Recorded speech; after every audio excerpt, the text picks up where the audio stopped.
Εξάρτημα όμως είναι αυτό που με ρωτήσατε πριν, εντάξει.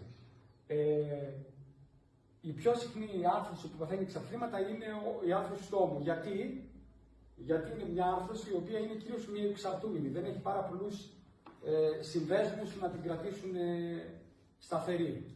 Επομένως, όταν έχουμε μια βίαιη κίνηση, μπορεί να έχουμε ένα πρόσθετο εξάρτημα ώμου που είναι το πιο συχνό. Βλέπετε εδώ δηλαδή, εδώ έχουμε την κεφαλή του βραχιονίου και εδώ έχουμε την ομοπλάτη. Εδώ είναι η άρθρωση στο ώμο, εντάξει. Αυτή η πρόσθετη μετατόπιση της κεφαλής είναι το πρόσθετο εξάρτημα. Εάν μετατοπιστεί η κεφαλή προς τα πίσω, είναι οπίστιο εξάρτημα. Είναι συνήθως τραυματικής αιτιολογίας. Κάποιος πέφτει με μεγάλη δύναμη, μπορεί να συμβεί πολλές φορές από απαγωγή, κάμψη και εξωστροφή. Και η εικόνα που μπορεί να δούμε σε έναν ασθενή που έπαθε πρόσθετο εξάρτημα είναι αυτή εδώ. Βλέπετε πώς κρατάει τον καρπό του, παρόμοιο με το κάταγμα που είδαμε στην κλίδα. Εδώ όμως έχει αρχίσει να χάνει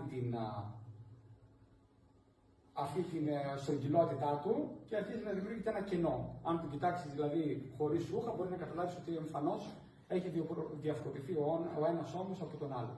Εντάξει.